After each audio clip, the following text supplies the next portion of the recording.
नमस्कार। आप देख रहे हैं विजडम इंडिया न्यूज। स्वागत है आपका कार्यक्रम आज के इतिहास में। सबसे पहले जानिए आज के बारे में। आज तारीख है 22 जुलाई 2025, दिन मंगलवार। हिंदी कैलेंडर वैदिक पंचांग के अनुसार आज कृष्ण पक्ष की द्वादशी तिथि है। विक्रम संवत के अनुसार सन 2082। तो आइए बात करते हैं 22 जुलाई की। आज के इतिहास में 22 जुलाई की तारीख क्यों इंपॉर्टेंट है आपको बताते हैं। तो सबसे पहले बात करते हैं साल 1775 की। 1775 में आज ही के दिन जॉर्ज वॉशिंगटन ने अमेरिका सेना की कमान संभाली थी। यह घटना अमेरिका स्वतंत्रता संग्राम के इतिहास में एक निर्णायक मोड़ थी।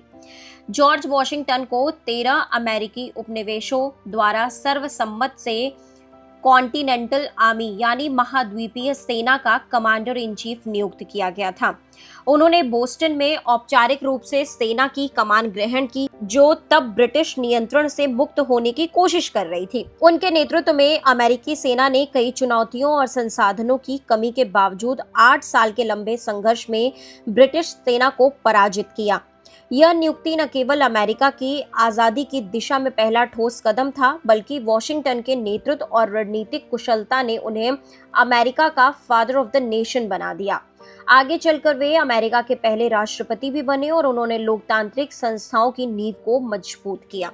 अब बात करते हैं साल 1923 की। 22 जुलाई 1923 को आज ही के दिन प्रसिद्ध पार्श्व गायक मुकेश का जन्म हुआ था। उनका जन्म 22 जुलाई 1923 को दिल्ली में हुआ था और वे हिंदी फिल्म संगीत के स्वर्ण युग के सबसे लोकप्रिय और संवेदनशील गायकों में गिने जाते हैं। मुकेश की आवाज में दर्द और सादगी का ऐसा मेल था जिसने उन्हें लाखों श्रोताओं के दिल में अमर कर दिया। उनका गाना दिल जलता है तो जलने दो फिल्म पहली नजर, जो 1945 में रिलीज हुई थी, इस फिल्म से उनकी पहचान बनी, जिसे सुनकर खुद के.एल. सहगल ने उन्हें अपना उत्तराधिकारी माना। मुकेश ने राज कपूर की आवाज बनकर अनेक क्लासिक गीत दिए, जैसे आवारा हूँ, सजन रे झूठ मत बोलो और जीना यहाँ मरना यहाँ। उन्हें फिल्म राजा हिंदुस्तानी के गीत कभी कभी मेरे दिल में के लिए राष्ट्रीय पुरस्कार भी मिला। वहीं 1976 में अमेरिका में एक संगीत कार्यक्रम के दौरान उनका निधन हो गया, लेकिन उनकी मधुर आवाज आज भी भारतीय संगीत प्रेमियों के लिए एक अमूल्य धरोहर है। अब बात करते हैं साल 1947 की।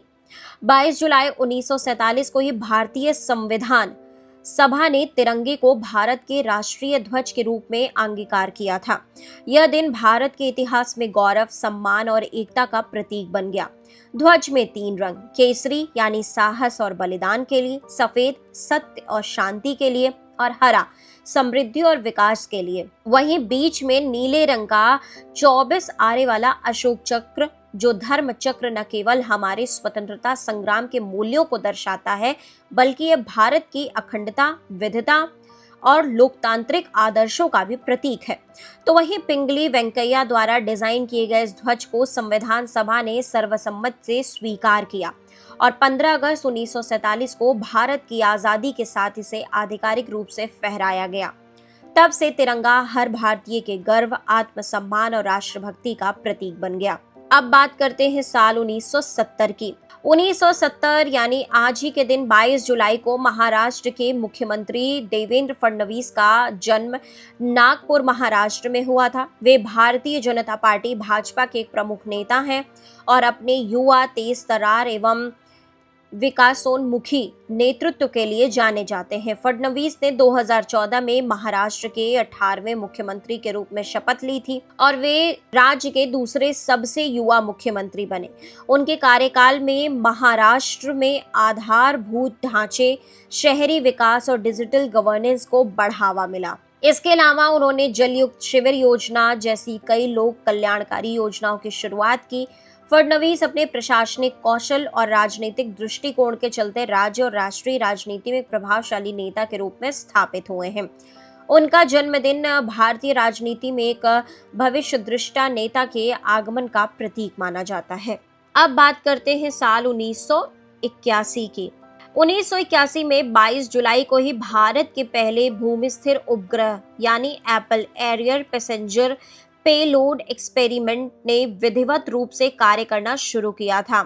यह उपग्रह भारत में अंतरिक्ष विज्ञान और संचार प्रौद्योगिकी के क्षेत्र में एक बड़ी छलांग का प्रतीक बना। एप्पल को 19 जून 1981 को फ्रांस के एरियन रॉकेट के जरिए अंतरिक्ष में भेजा गया था और 22 जुलाई से इसने संचार प्रसारण के अपने प्रायोगिक कार्य आरंभ किए। यह उपग्रह भारतीय अंतरिक्ष अनुसंधान संगठन इसरो की एक ऐतिहासिक उपलब्धि था, जिसने भारत को आत्मनिर्भर संचार उपग्रह तकनीक की ओर अग्रसर किया। वहीं एप्पल की सफलता के बाद में इनसैट और जीसैट जैसे उपग्रह कार्यक्रमों की नींव रखी और भारत को वैश्विक अंतरिक्ष समुदाय में एक सम्मानजनक स्थान दिलाया। इसे भारतीय वैज्ञानिकों के समर्पण, नवाचार और तकनीकी क्षमता का प्रतीक माना जाता है। और अंत में बात कर लेते हैं साल 2012 की। 22 जुलाई यानी आज ही के दिन प्रणब मुखर्जी भारत के 13वें राष्ट्रपति निर्वाचित हुए थे। वे देश के पहले बंगाली राष्ट्रपति बने और इस पद तक पहुंचने वाले कुछ सबसे अनुभवी राजनेताओं में से एक थे।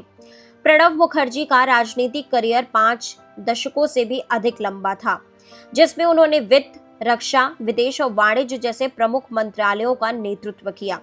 राष्ट्रपति बनने से पहले वे भारत सरकार में वित्त मंत्री थे। उनकी छवि एक सुलझे हुए, विचारशील और संसदीय लोकतंत्र के ज्ञानी के रूप में थी।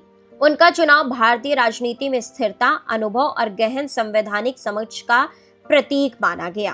प्रणब मुखर्जी का कार्यकाल 25 जुलाई 2012 से 25 जुलाई 2017 तक चला, जिसमें उन्होंने कई महत्वपूर्ण संवैधानिक फैसलों पर अपनी गरिमामयी भूमिका निभाई। तो देश दुनिया की बाकी खबरों के लिए आप लगातार जुड़े रहिए विजडम इंडिया न्यूज चैनल के साथ। चैनल को लाइक करें, सब्सक्राइब करें, शेयर करें, कमेंट करें।